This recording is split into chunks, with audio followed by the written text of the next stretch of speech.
20-30 वर्षाचं home loan आपण घेतो. सो बेसिकली काय प्रॅक्टिकल वे आहे का की हे जे होम लोन आहे ते आपण लवकरात लवकर फेडू शकतो? तर घराचं स्वप्न साकार होतो होम लोनमुळे. पण ते EMIचं नोटिफिकेशन आलं ना मोबाईलला की तो त्रास सुरू होतो. हेक्टिक. पहिल्या 5 वर्षामध्ये काय फोकस ठेवायचा आहे? मॅक्झिमम प्री पेमेंट कसं होईल. मग 20 वर्षाचं होम लोन मी 30 वर्षाचं करून घेतलं तर तुमचा EMI जवळपास 10-12 हजारांनी कमी होणार आहे. तो कमी होणारा EMI परत तुम्ही SIPमध्ये गुंतवला. हा एक चांगला अगदी योग्य मार्ग आहे. पण हे कोणासाठी? लोक हाच विचार करतात माझे पैसेच वाचत नाही आहे. ते का वाचत नाही हा विचार नाही करत. मग डिसिप्लिन कसे लावायचे? नमस्कार मित्रांनो, माझं नाव अभिषेक आणि तुम्ही पाहतात AB इंटरव्ह्यूज. तर मित्रांनो, आज आपल्यासोबत अजून एक नवीन गेस्ट आहेत. प्रशांत सर आपल्यासोबत आहेत. So first of all sir तुमचं खूप खूप स्वागत आहे AB इंटरव्ह्यूज मराठीमध्ये. आणि आजचा जो टॉपिक आहे तो खरंच खूप इंटरेस्टिंग आहे. आपल्या सगळ्यांना माहिती आहे की आपण जेव्हा घर घेतो सो बेसिकली होम लोनवर घेतो. होम लोन लवकर फेडण्याचं काही ऑप्शन आहे का? सो हेच सगळं डिस्कस करण्यासाठी आज आपल्यासोबत सर आहेत. So first of all sir काय सांगाल, म्हणजे जे होम लोन आपण म्हणतोय की लवकर फेडायचं आहे, खूप जण म्हणतात की होम लोन आपण जर जनरली बघितलं तर बेसिकली 20-30 वर्षाचं होम लोन आपण घेतो. सो बेसिकली काय प्रॅक्टिकल वे आहे का की हे जे होम लोन आहे ते आपण लवकरात लवकर फेडू शकतो? सगळ्यात पहिले तर सांगतो, घर घेणं प्रत्येकाचं स्वप्न असतं. बरोबर. पण त्या स्वप्नासाठी ना EMIचा जो आपण त्रागा लावून घेतो ना तो फार त्रासदायक असतो. म्हणजे घराचं स्वप्न साकार होतो होम लोनमुळे. पण ते EMIचं नोटिफिकेशन आलं ना मोबाईलला की तो त्रास सुरू होतो. हेक्टिक. आता बऱ्याचदा होतं काय, होम लोन घेताना पहिले सुरुवात करतात की माझं 1 लाख सॅलरी आहे, एवढी सॅलरी आहे, 50% मी लोनला ॲग्री पण होऊन जातो. 20 वर्ष ॲग्रीमेंट साईन पण करून घेतो. पण ते 240 महिने जे असतात ना ते फार त्रासदायक असतात. म्हणून आम्ही नेहमी हे सजेस्ट करतो की होम लोन लवकरात लवकर रिकवर कसं करता येईल. त्याच काही भरपूर वे आहेत, भरपूर मार्ग आहेत, चांगले मार्ग आहेत. त्याच्याने आपण आपलं होम लोन लवकरात लवकर क्लिअर करू शकतो. जसं की प्री पेमेंट. ओके. पण हे जे सगळे मार्ग आहेत ना प्रत्येक केस टू केस डिफर्स असतात. प्री पेमेंट कधी करावं, कोणी करावं, याचे काही वेज आहेत.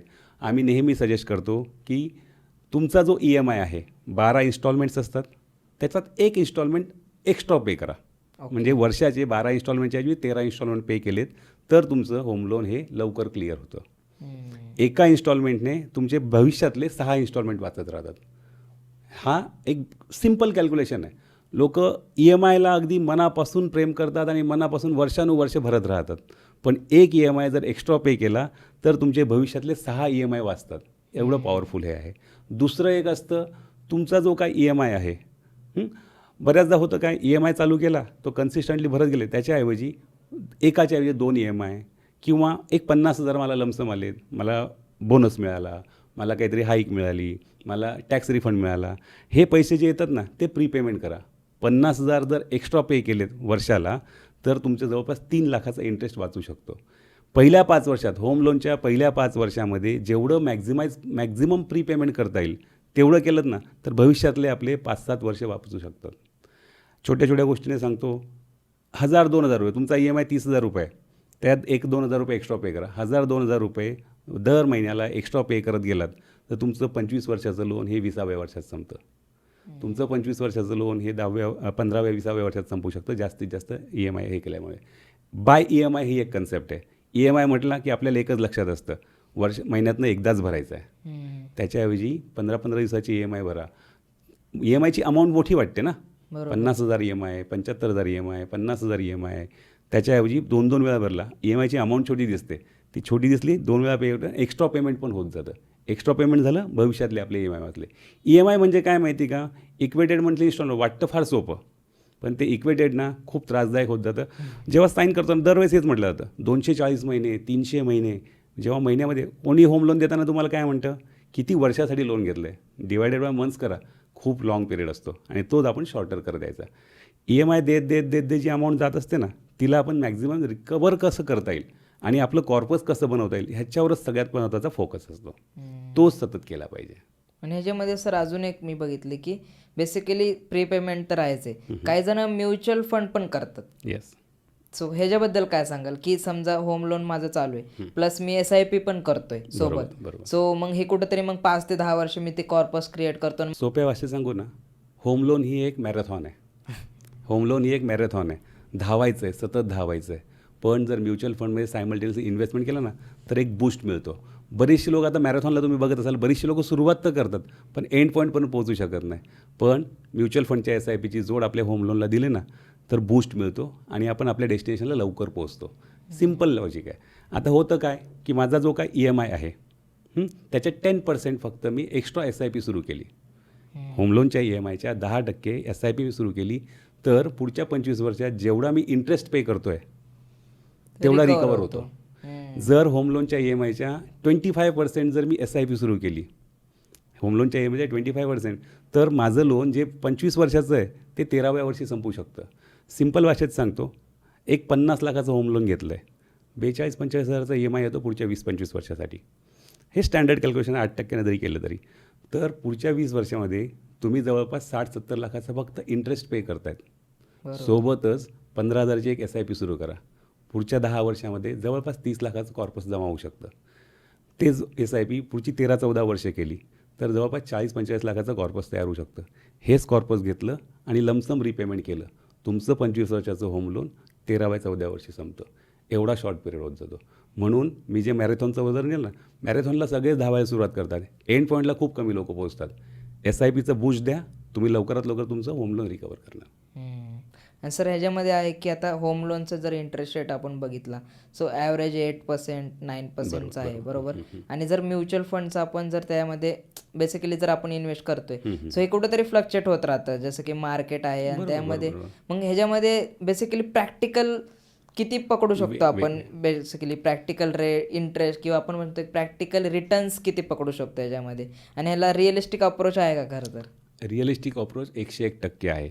फक्त पर्सन टू पर्सन डिफर राहतं. हे म्हटलं ना, सुरुवातीच्या काळात प्रीपेमेंट करणं फार चांगलं योग्य आहे. नंतरच्या काळात माझा होम लोनचा इंटरेस्ट आहे 8% किंवा त्याच्यापेक्षा बिलो, मला म्युच्युअल फंडकडून रिटर्न मिळत आहेत 12% किंवा त्याच्या अबोव. आपण अगदी 12% म्हटलं, 4%चा गॅप आहे, माझी वेल्थ क्रिएट होते सायमल्टेनियसली. त्याच्यामुळे प्रॅक्टिकल अप्रोच आहे, SIPने म्युच्युअल फंड इन्व्हेस्टमेंटने तुमच्या होम लोनचं व्यवस्थित हे होतं, अगदी रिकवर होतं म्हणजे होतो. आणि होतं काय की होम लोन मला स्वस्त मिळतं आहे ना. बरोबर. बऱ्याचदा बरीचशी लोकांना जंबल करून टाकतात. अरे मग मागे तर तुम्ही बोलला होता तुम्ही प्रीपेमेंट करा, आता तुम्ही बोलताय तुम्ही तुमचा EMI कंटिन्यू ठेवा. उलट ज्यांची लोनची टेन्युअर कमी असतात ना, मी त्यांना सजेस्ट करतो की टेन्युअर वाढवून घ्या. डिफरन्स अमाऊंट जी असेल ना ती SIPमध्ये गुंतवा. त्याच्याने होईल काय, घर तर तुमचं होणारच आहे, घर तुमचं होणारच आहे, सायमल्टेनियसली एक मोठा कॉर्पसही तयार होणार आहे जो तुम्हाला पुढच्या काळामध्ये कामात येईल. सर याच्यामध्ये अजून एक ऑप्शन आहे, समजा 20 वर्षाला मी जर EMI करतोय आणि मला समजा म्हणजे आपण जर प्रॅक्टिकली बघितलं तर 50,000 काहीतरी EMI येतोय, बरोबर. आणि हेच जर मी समजा मग 30 वर्षाचा EMI घेतला, बरोबर. आणि जे वरचे पैसे डिफरन्स अमाऊंट, हा जे डिफरन्स अमाऊंट आहे बेसिकली वर्ष मी वाढून घेतलं मुद्दामून, आणि तेच पैसे जे मी माझी कॅपॅसिटी होती खरं तर तेवढी भरण्याची, पण मी ते पैसे म्युच्युअल फंडमध्ये इन्व्हेस्ट केले. डेफिनेटली हा एक अगदी राजमार्ग आहे. कारण ह्याच्यामध्ये होतं काय काय, होम लोन आपण जेव्हा घेतो, घर स्वप्न का बनता है, स्वप्नो का आशियाना, ह्या कॅशलाईन बघून तरुण पोरं तर सगळ्यात पहिले, आता सध्या ट्रेंडच आहे, घर नाही तर लग्न होत नाही, म्हणून पहिल्या जॉबपासूनच ते घराच्या मागे लागतात. या सगळ्या गोष्टी आहेत. पण ते जे कॅल्क्युलेशन्स करतात ना, माझी एवढी सॅलरी आहे, मी एवढा EMI आरामात देऊ शकतो, हे सगळे कॅल्क्युलेशन्स असतात. 1-2 EMI चुकवून बघा, घर आपल्या नावावर नसतं, ते लेंडरचं असतं. मग हा जो इंटरेस्ट माझा जाणार आहे, होम लोनचा इंटरेस्ट, समजा मी 50 लाखाचं होम लोन घेतलं आहे, पुढच्या 20 वर्षात पे करतो आहे, तर जवळपास मी 1.25 करोड पे करतो आहे. आता हा जो वरचा फक्त व्याज देणार आहे ना मी, ते व्याज मी कमीत कमी किती देईल त्या लेंडरला, तो तुमच्या नावाने तुम्हाला ओळखत नाही की मी अभिषेकला 50 लाखाचं लोन दिलं आहे. तो एक विचार करतो, अभिषेक मला 1.25 करोड रुपये रिपेमेंट करून देणार आहे, 75 लाख रुपये लोन देणार आहे. मग हे लोन त्यांना देण्यापेक्षा, लेंडरला मोठं करण्यापेक्षा आपण स्वतः का नाही मोठं व्हायचं. मग हे जे आहेत, ह्या जशा मी सांगितल्या की 1-2 EMI प्रीपेमेंट, हे इंटरेस्ट वाचवण्यासाठी गेलेल्या क्लुप्त आहेत सगळ्या. पण त्याच्यात बऱ्याचदा मग लोक हे म्हणतात ना, अहो EMIमध्येच एवढे माझे पैसे जात आहेत, अजून मी SIP कुठून करू. तेव्हा मी हे सजेस्ट करतो की होम लोनचं टेन्युअर वाढवा, डिफरन्स अमाऊंट जी येईल ती SIPमध्ये गुंतवा. ह्याच अमाऊंटने तुमचं एक मोठं कॉर्पस तयार होणार आहे, घर तर स्वतःच राहणार आहे, शिवाय तुमचं कॉर्पस असल्यामुळे रिटायरमेंट नंतरचे काही दिवस फार आनंदात जाणार आहेत. सर हे डिफरन्स अमाऊंट आपण बोलतोय, पण ह्याच्यात प्रॅक्टिकल एक्झाम्पल द्या ना. समजा आपण आता बघतोय की समजा 40,000 EMI येतोय माझा, बरोबर. पण जसं तुम्ही सांगितलं की मी 50,000 भरू शकतो, पण ते 10,000 मी समजा म्युच्युअल फंडमध्येच टाकले. बरोबर. जे डिफरन्स अमाऊंट येते ते टेन्युअर वाढून घेतला आणि मी 10,000 रुपये ते मंथली टाकतोय. बरोबर. आता तुम्ही जसं म्हटलात ना 40,000चा EMI होता, तुम्ही 50,000 मी जर सांगितलं 10,000ची SIP तुमची एक्स्ट्रा होणार आहे. बरोबर. पण जर लोनचं टेन्युअर तुम्ही वाढवलं हम्म. तर तुमचा EMI कमी होणार आहे. बरोबर. म्हणजे 10च्या ऐवजी तुम्ही 20,000ची SIP करू शकताय. हम्म. म्हणून तो तुमचा लवकर गोल अचीव होणार आहे, जो वेल्थ क्रिएशनचा गोल आहे. आणि तो गोल तर फार महत्त्वाचा आहे. राहायला घर असणार आहे, पण आपल्याकडे काहीतरी सरप्लस कॉर्पस पण असायला हवं ना. बरोबर. ती जी डिफरन्स अमाऊंट आहे, डिफरन्स अमाऊंट म्हणजे तुम्ही एक्स्ट्रा SIP करताच आहेत, बरोबर. पण त्या SIPने तुमचा गोल जो होता वेल्थ क्रिएशनचा तो साध्य होत नाही. मग 20 वर्षाचं होम लोन मी 30 वर्षाचं करून घेतलं तर तुमचा EMI जवळपास 10-12 हजारांनी कमी होणार आहे.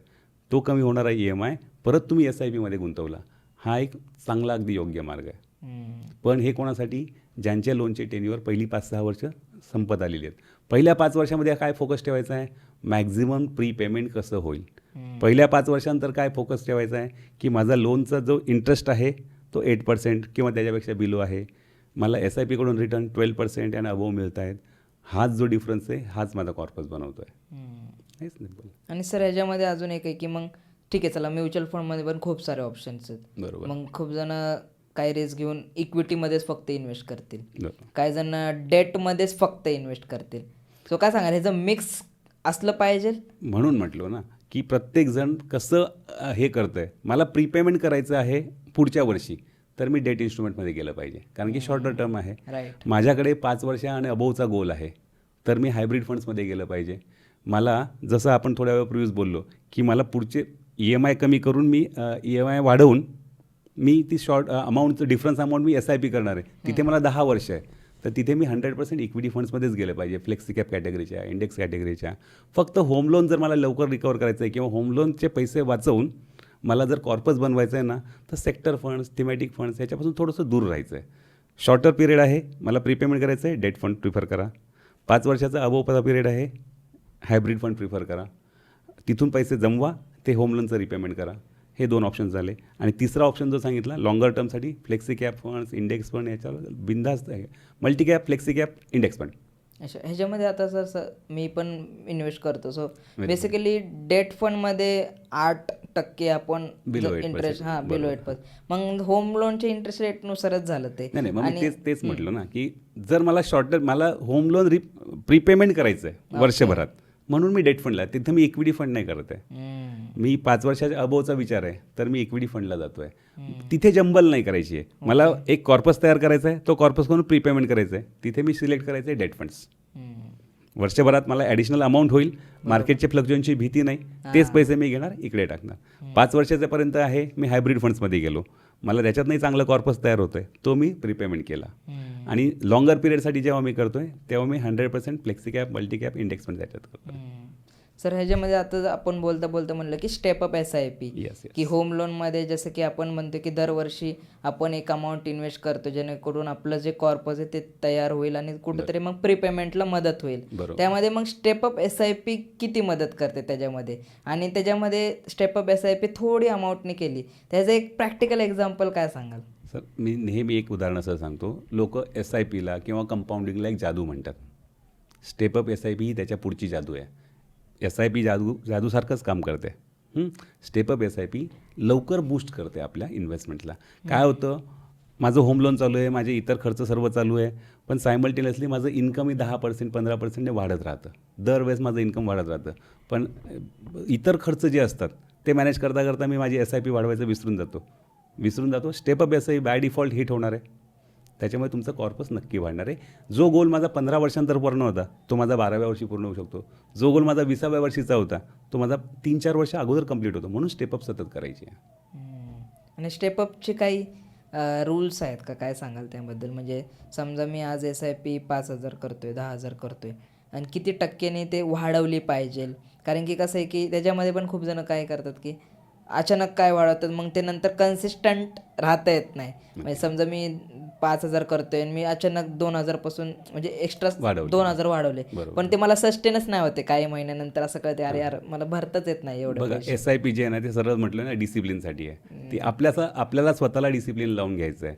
म्हणून आम्ही कन्सिस्टंटली दरवर्षी तुमची इन्व्हेस्टमेंट ही रेग्युलरली 15-20% वाढलीच पाहिजे. जसं आपण सिम्पल लँग्वेजमध्ये म्हणतो ना, दर 10 वर्षांतर माझ्या उत्पन्नामध्ये एक झिरो ॲड होतो, सायमल्टेनियसली माझ्या खर्चामध्ये पण एक झिरो ॲड होतो. हा एक स्टँडर्ड डाटा आहे. दर 10 वर्षानंतर माझ्या उत्पन्नात पण एक झिरो ॲड होतो, पण माझे सायमल्टेनियसली खर्चही वाढत असतात. मग उत्पन्न आणि खर्च हा जो मेळ बसवतो ना, त्याच्यात अगोदर मी स्टेपअप करून घेतलं, ऑटोमॅटिक खर्च कमी होतात. मी बऱ्याच लोकांना हे सजेस्ट करत राहतो, एक 90 डेजचं चॅलेंज घ्यायचं. आजपासून पुढच्या 90 दिवसात एक्स्ट्राचे जे खर्च आहेत, मग सबस्क्रिप्शन्स असतील, तुमचं ऑनलाईन ऑर्डर्स असतील, स्वतःला कंट्रोल केला, ऑटोमॅटिक डिसिप्लिन आलं. पहिल्या 90 दिवसातच तुमचे बरेचसे पैसे वाचवतात. लोक हाच विचार करतात, माझे पैसेच वाचत नाही आहे. ते का वाचत नाही हा विचार नाही करत. मग डिसिप्लिन कसे लावायचे? तुम्ही आजपासून चॅलेंज घ्या पुढच्या 90 दिवसाचं. ऑनलाईन सबस्क्रिप्शन माझे बंद केले, अनवॉन्टेड EMI माझे बंद. अनवॉन्टेड म्हणजे काय? वाटतंय आज आयफोन घ्यायचा आहे, क्रेज झाली, घेतला, पण तो EMIवर घेतला, गरज नाही त्याची. बघा, बॅड लोन आणि गुड लोन हे 2 प्रकार असतात. तुम्ही असेट्स तयार करतायत ना, ते गुड लोन झालं. तुम्ही लायबिलिटीज क्रिएट करतायत, हे बॅड लोन झालं. आपणच स्वतःचा कुठेतरी बॅलन्स केला पाहिजे आणि आपल्या असेट्स मॅक्झिमाइज केल्या पाहिजे. ॲसेट्सवर फोकस केलात तर अल्टिमेटली डिसिप्लिन राहिलात तर तुमचे गोल्स लवकर साध्य होतात. सर याच्यामध्ये अजून एक आहे की जसं की मार्केट आत्ता क्रॅश झालं, राईट. खूप सारं क्रॅश झालं. सो ह्याच्या सिच्युएशनमध्ये काय करायचं? कारण की खूप जणांचा हा प्रश्न राहील की ठीक आहे, तुम्ही सांगताय जर म्युच्युअल फंडमध्ये रिपेमेंट आहे, पण मार्केटच क्रॅश झालं, जसं की आत्ता कोविडमध्ये झालं, असं काही 5 वर्षात 10 वर्षात झालं, आणि माझे जो कॉर्पस मी जे प्रीपेमेंटसाठी केलं होतं आणि त्याच वेळेस मार्केट क्रॅश झालं. बघा, आपण ना दरवेळेस मोठे मोठे इव्हेंट लक्षात ठेवतो की 2008ला काय झालं होतं, 2020ला काय झालं, पण दरवेळेस एक गोष्ट लक्षात ठेवा, मार्केट जेव्हा जेव्हा क्रॅश झालं ना, त्यापेक्षा डबल ते बाउन्स बॅक पण झालं आहे. वाईट गोष्टी आपण लक्षात ठेवतो, चांगल्या झाल्या लक्षात ठेवतो. आज जेव्हा तुम्ही कोविडचा विषय घेतला, कोविडमध्ये जे जे इन्व्हेस्टर्स होते त्यांचे 5 वर्षातच किती वेल्थ, जे इन्व्हेस्टेड होते त्यांची वेल्थ किती वाढली आहे, हे पण लक्षात ठेवा ना. डाटा नेहमी खरं बोलतो. लोक डाटाला इग्नोर करतात, लोक फक्त नॉईज बघतात. मार्केट क्रॅश होतं हे बघतायत. आत्ता रिसेंटली आपण दिवाळीनंतर बोलतोय, बरोबर. तुम्हीच म्हटलात की मार्केट 10-15% क्रॅश होतं. दिवाळीला तुम्ही किती शॉपिंग केली आहे आणि सेलचा बोर्ड बघून केली आहे, पण गेल्या दरवर्षी मार्केटमध्ये 10% 15%चा सेल ऑप्शन असतो, तो तुम्ही ॲक्वायर करा. त्यावेळेस तुमची इन्व्हेस्टमेंट मॅक्झिमाइज करा. आता थोड्या वेळापूर्वी आपण जे बोललो स्टेपअप करा. स्टेपअपसोबतच ज्या ज्या वेळेस मार्केट खाली आहे, ज्या ज्या वेळेस मार्केटमध्ये सेल लागलेला आहे, जसे आपण इतर सेलमध्ये स्वस्त मिळेल म्हणून काहीतरी गोष्टी घेत असतो ना, त्यावेळेस मार्केटमध्ये जेव्हा जेव्हा 10% 15% आणि हा 10%चा सेल तर मार्केटमध्ये दरवर्षी असतो. कोविडनंतर तुम्ही म्हणाल मार्केट पडलंच नाही, मार्केट डेफिनेटली पडलं नाही, पण थोडे रशिया युक्रेन झालं, मार्केट 10, पॅलेस्टाईन हमास झालं, मार्केट 10-15% पडलं. कोविडमध्ये मार्केट 40% पडलं. ट्रम्पचा वॉर, ह्या सँक्शन्सच्या गोष्टी सुरू झाला, मार्केट पडलं.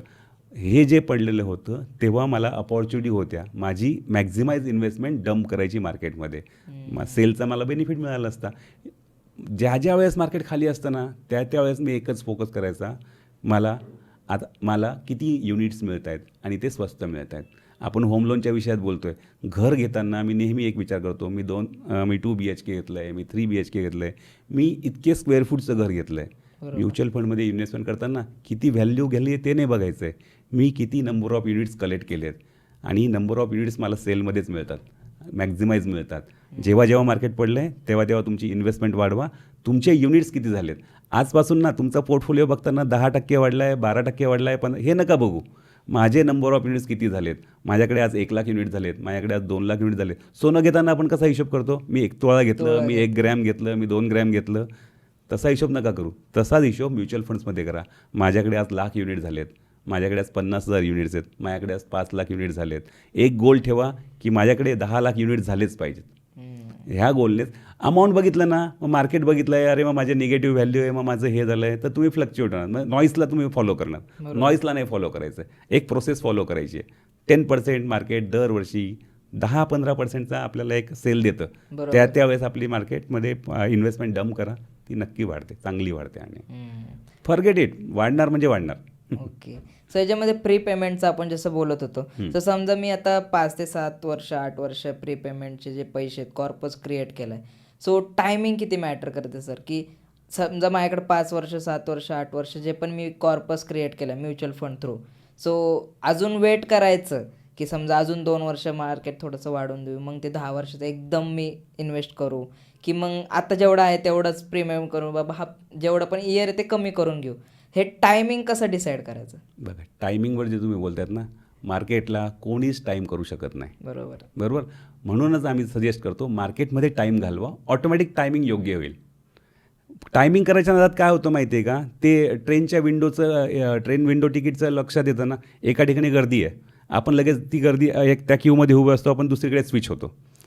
तो पण इकडे लंच ब्रेक किंवा काहीतरी बोर्ड लागतो, तिथून परत तिसऱ्या ट्रेनमध्ये ह्या तिसऱ्या क्यूमध्ये जातो. त्याच्यात होतं काय, माझा गोल कुठलाच साध्य होत नाही. टायमिंग करायच्या भानगडीत पडू नका, मार्केटला टाईम द्या. आता वेल्थ तुमची कशी अक्युमुलेट होणार आहे, तुम्ही प्रोसेसमध्ये आहात. तुम्ही मार्केट पडतंय तरी इन्व्हेस्ट करतायत, मार्केट वाढतंय तरी इन्व्हेस्ट करतायत, मार्केट साईडलाईन हे कोणी लक्षातच घेत नाही. साईडलाईनमध्ये पण चांगले युनिट बरोबर. बस त्याच्यामुळे टायमिंगच्या भानगडीत पडू नका. तुमची इन्व्हेस्टमेंट 7 वर्षाच्या पुढची आहे, तुमची इन्व्हेस्टमेंट 8 वर्ष 10 वर्षाच्या पुढची आहे. मार्केटला टाईम करायच्या भानगडीत पडू नका, मार्केट तुम्हाला मस्त रिटर्न देणारच आहे. ओके. सो याच्यामध्ये अजून एक प्रश्न येतो सर, की तुम्हाला पण आय गेस तुमचे जे पण क्लायंट आहेत ते विचारत असतील, समजा हे जे कॉर्पस तयार झाले, सो हे मी बेसिकली लोन टेन्युअर कमी करण्यासाठी वापरू, की मग अजून एक काम करू की स्टेप अप SIP अजून वाढू? सो ह्याच्यामध्ये कन्फ्युजन, म्हणजे हे बेसिकली कन्फ्युजन आहे की काय करू नेमकं, ह्याच्यामध्ये बेस्ट ऑप्शन काय आहे, की बाबा SIP स्टेप अप वाढवत जाऊ, की मग रिपेमेंट करून जे पण आहे ते हप्ते कमी करून घेऊ? बघा प्रत्येक वेळेस जी म्हटलं ना, होम लोनची पहिली 5 वर्ष आहे, पहिली 5 वर्ष जी आहे त्याच्यात फक्त आपला इंटरेस्ट जात असतो. तेवढ्या पिरियडपर्यंत तुम्ही मॅक्झिमम प्रीपेमेंटचा प्रयत्न करा. ओके. आता होतं काय माहिती आहे का, बरीचशी लोक अंडर कन्स्ट्रक्शन घरं प्रिफर करतात. होम लोनचा EMI चालू होऊन जातो, पण पोझेशन मिळतं ना 2-3 वर्षानंतर, तेवढ्या तो प्री EMI असतो, म्हणजे फक्त तुमचा इंटरेस्टच जातो. त्याच्यानंतर पोझेशन मिळतं. पोझेशन मिळाल्यानंतर वर्षभर बऱ्याचशा बँक्स किंवा बऱ्याचशा लेंडर्स तुम्हाला रिपेमेंट करू देत नाही. म्हणजे याच गोष्टी तुमचे 3-4 वर्षात, या 3-4 वर्षात तुमचा किती इंटरेस्ट गेला आहे. होम लोनची पहिली 5 वर्ष फार क्रुशल असतात, कारण की ह्याच 5 वर्षामध्ये तुमचा मॅक्झिमम इंटरेस्ट ते रिकवर करून घेतात, आणि मग नंतर तुमची ॲक्च्युअल अमाऊंट जी आहे तिला डिडक्शनला सुरुवात होते. पहिली 5 वर्ष मॅक्झिमम प्रीपेमेंट करा. नंतरची वर्ष तुम्ही होम लोनचं जे आहे ते कंटिन्यू ठेवा. शिवाय तुमची इकडे इन्व्हेस्टमेंट वाढवत राहा, SIP वाढवत राहा, तिला स्टेपअप करत राहा. तुमच्या सायमल्टेनियस दोघंही कॉर्पस तयार होत आहेत. घर तर हक्काचं झालं आहे. बरोबर. मी जे म्हटलं ना, 1-2 EMI चुकवून बघा, मग माहीत पडेल घर कोणाचं आहे. तसंच इकडे नंतर तुमचं झालं ना, घर तुमचं हक्काचं झालं आहे, आणि इकडे कॉर्पसही तयार झालं आहे. सर याच्यामध्ये अजून एक आहे की जेव्हा पण आपण होम लोन घेतो त्यामध्ये 2 ऑप्शन असतात, एक तर फ्लोटिंग इंटरेस्ट रेट आणि एक आहे तर फिक्स इंटरेस्ट रेट. सो हे कन्सेप्ट काय सांगाल, म्हणजे ह्याच्यामध्ये समजा फ्लोटिंग इंटरेस्ट रेट घेतलाय मी, आणि मग म्युच्युअल फंडमध्ये ते ॲडजस्ट कसं करायचं? फिक्स इंटरेस्ट रेटला काही गरजच नाही आहे, पण फ्लोटिंग इंटरेस्ट रेट जसं की RBIचे गाईडलाईन्स येतात, मग त्यामध्ये इंटरेस्ट रेट कमी होतो, कधी जास्त होतो, मग हे कसं डील करायचं? बरोबर. बऱ्याचदा ही जी चूक होते ना, लोक फिक्स इंटरेस्ट लावतात. मी सांगतो फ्लोटिंग इंटरेस्ट कायम लक्षात ठेवायचा. RBIची दर 3 महिन्यांनी मॉनिटरी पॉलिसी असते. आता गेले 2 रिझल्ट जर आपण RBIच्या मॉनिटरी पॉलिसीचे बघितले तर रेट ऑफ इंटरेस्ट कमी करत गेले आहेत. रेट ऑफ इंटरेस्ट कमी झाला म्हणजे अल्टिमेटली तुमचा होम लोनचा EMI किंवा होम लोनचा जो हे आहे, होम लोनचा रेट जो आहे तो कमी झाला. तो कमी झाला म्हणजे तुमचा EMI कमी झाला, पण बँक लगेचच्या लगेच ते चेंज करत नाही. ती पुढच्या ह्याचा जो रिपोर्ट असतो त्याची वाट बघतात, आणि मग ते नंतर कमी करतात. तर बेसिक काय आहे, फ्लोटिंग रेट ठेवा. फ्लोटिंग रेट ठेवल्याने तुम्हाला तो फायदा होईल. लोन वाढू शकतं, लोन कमी होऊ शकतं, पण सध्या काय परिस्थिती आहे, इंटरेस्ट रेट हा कमी होत जातो आहे. फ्लोटिंग रेट ठेवा, उरलेली अमाऊंट इन्व्हेस्ट करा, तुमच्या इन्व्हेस्ट सतत वाढवत राहा. ओके. सो जसं की सर आपण म्हणतो की प्रीपेमेंट आपण बेसिकली त्याचं कॉर्पस तयार करतो आहे, पण ह्याच्यामध्ये एक पॉईंट असा आहे की ह्याच्यानंतर आपण जेव्हा ते सगळं सेल करतो त्यामध्ये टॅक्सचं काय किती रोल आहे? कारण की खूप जणांना प्रश्न असेल की ठीक आहे, माझं 10 लाखाचा कॉर्पस तयार झाला आहे, 20 लाखाचा झाला आहे, मग त्याच्यावर टॅक्स किती लागेल मला जेव्हा मी ते म्युच्युअल फंड सेल करेल? काय सांगाल त्याला? टॅक्सला तुम्ही टेरर म्हणतात, टॅक्स टेरर म्हटलं तर, किंवा टॅक्सला अगदी काहीतरी भयंकर मोठं, पण टॅक्स कोणाला लागतो माहिती आहे का? ज्याचं अर्निंग आहे त्यालाच लागेल ना. बरोबर. तुम्ही स्वतःला काय समजतात? टॅक्स तर मग गरीब अगदी जो रस्त्यावरचा भिकारी आहे त्याला टॅक्स नाहीच आहे, मग तो सुखी आहे का? टॅक्स टेररचं टेन्शन नका घेऊ. बऱ्याचदा काय, एकदा कॉर्पस झाला ना, त्याला कसं युटिलाइज करायचं आहे, त्याच्यातनं आपल्याला टॅक्सचं इम्प्लिमेंटेशन कसे मिनिमाइज करता येतील ह्याच्यावर आपण डिस्कस करू शकतो. पण टॅक्स हा वाईट नाही आहे. टॅक्स कॉर्पस तयार झाला आहे ना, त्याच्यावर तो लागणार आहे. बरं, मग त्याच्यात टॅक्स जे म्हणतो ना, टॅक्सच्या इम्प्लिकेशन्स कशा मिनिमाइज करता येतील, त्याच्यातनं आपण हळूहळू आपण कसा कॉर्पस आपण विड्रॉ करू शकतो, त्याच्यातनं आपण कशा वेगळ्या रूटने आपलं स्वतःचं पेन्शन चालू करू शकतो, पेन्शन म्हणण्यापेक्षा त्यातनं रेग्युलर कॅश फ्लो चालू करू शकतो. ह्या बऱ्याचशा वेगवेगळ्या गोष्टी. सगळ्यात महत्त्वाचं काय आहे, एक मोठा कॉर्पस तयार करणं. टॅक्सचा विषय आज नका करू. आज 12.5% टॅक्स आहे, उद्या निर्मला त्यांना काय वाटलं ते अजून कमी पण करू शकतात. आज ज्या गोष्टी आहेत ना, भविष्यात किती टॅक्स असेल याचा विषय आज कशाला करतात. आज महत्त्वाचं काय, आज आपल्याला कॉर्पस तयार करायचं आहे. तर सर आपण जसं की प्रॅक्टिकल एक्झाम्पल घेऊया की बेसिकली 50 लाखाचं मी एक होम लोन घेतलं बरोबर. आणि त्यामध्ये 25 वर्षाचं टेन्युअर आहे किंवा 30 वर्षाचं टेन्युअर आहे. सो बेसिकली म्युच्युअल फंडच्या हेल्पने मी हे किती कमीत कमी वर्षामध्ये फेडू शकतो? 50 लाखाचं लोन घेतलं, ॲव्हरेज 8% इंटरेस्ट म्हटला तर 42 ते 45,000 तुमचा EMI येतो स्टँडर्ड रेटमध्ये. 45,000चा EMI पुढचे 20 वर्ष तुम्ही पे करताय, तर जवळपास 65 लाखापर्यंत तुम्ही फक्त इंटरेस्ट पे करताय. बरोबर. मी सोप्या गोष्टीत सांगतो. 10,000ची SIP पहिले 10 वर्ष केली ना, तर जवळपास 20-22 लाखाचा कॉर्पस तयार होऊ शकतो. तीच SIP 20 वर्ष केली तर 90-95 लाखाचा तुमचा कॉर्पस तयार होऊ शकतो. आता तिकडे 65 लाख तुम्ही इंटरेस्ट देत होता, शिवाय 50 लाख प्रिन्सिपल, किती होतं ते 1.25 करोड. इकडे किती होत आहे, जवळपास 1 करोड. हा सिम्पल कॅल्क्युलेशन आहे. या सिम्पल कॅल्क्युलेशनने आपण हे करायचं आहे. दोघंही गोष्टी तेवढ्याच महत्त्वाच्या आहे. EMI कमी करत गेलात, EMI म्हणण्यापेक्षा इंटरेस्ट किती कमी देतो आहे आणि मी माझी वेल्थ किती मॅक्झिमाइज करतो आहे. ओके. सो ह्याच्यामध्ये सर अजून एक आहे की समजा आपल्याकडं काही मोठी अमाऊंट आली आहे मध्येच, की बेसिकली बोनस आला आहे किंवा मग काही मोठी अमाऊंट भेटते आपल्याला सडनली दर 2-3 वर्षाला किंवा 5 वर्षाला 10 वर्षाला एक सडन अमाऊंट भेटली. मग त्याचं नेमकं करायचं काय? ह्या सिच्युएशन आपण करतोय पण त्यामध्ये मग एक प्रीपेमेंटमध्ये ते ॲड करायचे की मग SIP मध्ये लमसम टाकून द्यायचे? तुम्हाला काय वाटतं त्यामध्ये? सगळ्यात महत्त्वाचं मी जे पहिले पण सांगितलं, तुम्ही लोनच्या कितव्या वर्षी आहात हे सगळ्यात इम्पॉर्टंट. पहिल्या 5 वर्षात आहात, प्रीपेमेंट वाढवा. 5 वर्षानंतर SIP आणि इन्व्हेस्टमेंट वाढवा. दरवेळेस एक 2-4 ज्या टिप्स असतात नेहमी होम लोन लवकर रिकवर करण्याच्या, एक EMI एक्स्ट्रा पे करा, तुमचे 3-4 वर्ष वाचत राहतील इंटरेस्टचे. तुम्ही लमसम पेमेंट करत राहा. 50,000 लमसम आज पे केलं, भविष्यातले 3 लाख वाचत राहतील. 2 लाख ॲडिशनल पेमेंट करा, 1.5 लाखापर्यंत इंटरेस्ट वाचतो. पण तेच 2 लाख रुपये इन्व्हेस्ट केले आणि पुढची 7-8 वर्ष ठेवले, त्याचे 6-7 लाख रुपये होत आहेत. 5 लाख तुमचा कॉर्पस तयार होतो आहे. म्हणून तुम्ही कुठल्या वर्षात आहात होम लोनच्या, त्यानुसार हे डिसिजन घ्यायचं आहे. मी क्लिअर सांगितलं, आज तुमच्याकडे 2 लाख रुपये आले, तुम्ही 2 लाख रुपये रिपेमेंट केलं तर तुमचा 1.5 लाखाचा इंटरेस्ट वाचतो आहे. बरोबर. तेच 2 लाख रुपये तुमच्याकडे होरायझन आहे, पुढची 6 वर्ष इन्व्हेस्टेड ठेवत आहेत, त्याचे 6-7 लाख बनू शकत आहेत. डिफरन्स अमाऊंट 5 लाखाची आहे. कॉर्पस बनला आहे. SIP आहे डिसिप्लिन इन्व्हेस्टर्ससाठी. आपल्याला ती काय शिकवते? डिसिप्लिन शिकवते. डिसिप्लिन राहिलं ना, तुमचं कॉर्पस 101% बनणार आहे. फक्त एक ती प्रोसेस आहे, ती फॉलो करायची. ट्रेंड फॉलो काय करतात, आज हे मस्त रिटर्न देतो आहे, मित्राचा हा फंड आहे, हा चांगले रिटर्न दिलेले आहेत, मला तर हे नाही आहेत. बऱ्याचदा अशा गोष्टी होतात. आज मित्राचं, त्याचा गोल वेगळा आहे, त्याचं वय वेगळं आहे, त्याच्या लायबिलिटीज वेगळ्या आहेत, तुमच्या लायबिलिटीज वेगळ्या आहेत, तुमचा गोल वेगळा आहे, तुमची अमाऊंट वेगळी आहे. त्याला तो फंड सूट होऊ शकतो, तो तुम्हाला सूट होतो आहे का? मित्राने केलं म्हणून मी ते करायचं आहे, मित्राने केलं म्हणून मी हे करायचं, ते नाही. माझ्या गोलसाठी काय योग्य आहे ते ठरवणं. सगळ्यात दरवेळेस एकच फोकस ठेवा, असेट्स क्रिएट कशा होत राहतील. लायबिलिटीजला फोकस नका करू, असेट्स फोकस करा. लायबिलिटीज आता होम लोनच्याच बाबतीत म्हणाल ना, लोन लायबिलिटी आहे, वेल्थ क्रिएशन ही असेट आहे. कशाला आपण फोकस करतो आहे? होम लोन घ्या, होम लोन घेऊ नका, घर घेऊ नका असं मी म्हणत नाही, पण त्या होम लोनचा इंटरेस्ट किती कमीत कमी देणार हे फार महत्त्वाचं. की बेसिकली समजा जे पण ज्यांना ॲडवायझर थ्रू जायचंच नाही आहे, त्यांना बेसिकली स्वतःचं माइंड वापरून एक थोडंसं करायचं आहे.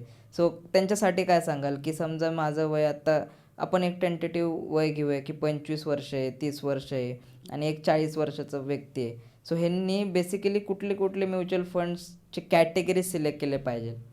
सगळ्यात महत्त्वाचं आहे, माझा गोल अजून किती वर्षानंतरचा आहे, त्याच्यानुसार फंड सिलेक्ट करायचे आहेत. ओके. मार्केटमध्ये आज वेगवेगळ्या 46-47 AMC आहेत. प्रत्येक AMCचे फंड्स पकडले जवळपास 2600-2700 फंड्स आहेत. त्याच्यातनं तुम्हाला चूज करायचं आहे. तुमचा अभ्यास असेल, तुम्ही स्वतःचा वेळ देऊ शकत असाल तर डेफिनेटली करा. पण मी नेहमी सांगतो, एक ॲडवायझर सोबत ठेवा, एक डिस्ट्रीब्युटर सोबत ठेवा, तो तुमचं बोट पकडून तुम्हाला तुमच्या गोलपर्यंत घेऊन जाऊ शकतो. ट्रेंड फॉलो करायला गेलात ना, मग आज मी हा फंड सिलेक्ट करतो.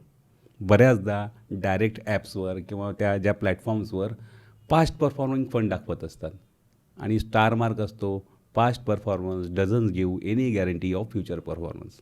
ते इग्नोर केलं जातं. Mutual fund investments are subject to market risk. Market म्हटलं की थोडे घाबरतात, पण माझा गोल पुढच्या 10 वर्षांतरचा आहे.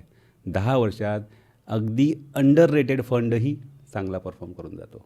गोल तुमचा किती वर्षाचा आहे त्याच्यानुसारच फंड सिलेक्शन करा. नाही तर मित्राने हे केलं म्हणून मी हे केलं, मित्र खड्ड्यात पडणार आहे, तो तुम्हाला सांगायला नाही येणार आहे. त्याने कोण किती, मी आज किती अर्न केले ना हे सगळे सांगतात. जसं तुम्ही म्युच्युअल फंडच्या बाबतीत बोलता ना, डायरेक्ट इक्विटी बरीचशी लोक करत आहेत, कोणाचे किती हात जळालेले आहेत हे सांगत नाही, पण मी किती कमवले. आता ते कमवलेले जेव्हा असतात ना ते CAGR मध्ये काही सांगत नाही, आज मी किती कमवले, उद्या मी किती कमवले, घालवले किती हे कोणी सांगितलं आहे का. त्याच्यामुळे एक सिम्पल रूल आहे, ट्रेंड फॉलो नका करू, स्ट्रॅटेजी फॉलो करा. तुमचा गोल, तुमच्या गोलला किती वर्ष बाकी आहेत त्याप्रमाणे प्रिपरेशन, त्याप्रमाणे फंड्स. अशा कुठल्या 5 गोष्टी आहेत सर ज्या म्युच्युअल फंडचे जे पण स्कीम्स आहेत किंवा म्युच्युअल फंड्स जे आपण सिलेक्ट करतो, अशा कुठल्या 5 गोष्टी आहेत ज्या बघितल्याच पाहिजे म्युच्युअल फंड सिलेक्ट करताना? ओके, मी जे सांगितलं ना, fund house, fund manager, experience, risk ratio, alpha, त्याच्यात आमचा ॲडवायझर अल्फा, या गोष्टी लक्षातच ठेवल्या पाहिजे. अल्फाबद्दल काय सांगा? म्हणजे अल्फाबद्दल काय होतं, तुम्ही एक रँडम फंड सिलेक्ट केला, तुम्हाला हे एक रिटर्न मिळाले, पण मी तुम्हाला एक गोष्ट सजेस्ट केली आहे, ही सजेस्ट केल्यामुळे तुम्हाला हा एक्स्ट्रा बेनिफिट मिळाला. एक्स्ट्रा बेनिफिट म्हणजे काय, एक बघा मार्केटमध्ये डायरेक्ट फंड्स पण आहेत, मार्केटमध्ये रेग्युलर फंड्स पण आहेत. पण मी तुम्हाला मदत करतो आहे, मी तुम्हाला फंड सिलेक्शनसाठी मदत करतो आहे. आज त्या फंडचं नाव वगैरे विसरून जा, मी तुम्हाला सांगतो आहे ह्या फंडमध्ये इन्व्हेस्ट करा, ह्याच्याने तुमचा हा गोल कंप्लीट होतो आहे. पण तो गोल 1 वर्ष अगोदर कंप्लीट झाला, 1 वर्ष अगोदर कंप्लीट झाला, हा झाला अल्फा. त्याच गोलला तुम्हाला कंप्लीट व्हायला अजून पुढची 2 वर्ष लागत आहेत, निगेटिव्हमध्ये गेला आहे. एक्स्ट्रा अर्निंग जे झालं आहे त्याच्यामध्ये, म्हणजे बऱ्याचदा ना लोक रिटर्न्स फोकस करतात, अरे त्या फंडचे 18%, अरे ह्या फंडचे 20%, ह्या फंडचे 25%. मी तुम्हाला 12% उदाहरण देईल, मिळताना तुम्हाला जास्त मिळू शकतात. रिटर्न्स तुम्हाला मी नाही देते, रिटर्न्स तुम्हाला मार्केट देतं आहे, पण मी फंड सिलेक्शनसाठी तुम्हाला मदत करतो आहे. तुमच्या गोलसाठी हा फंड योग्य असेल हे मी तुम्हाला सांगतो आहे. ओके.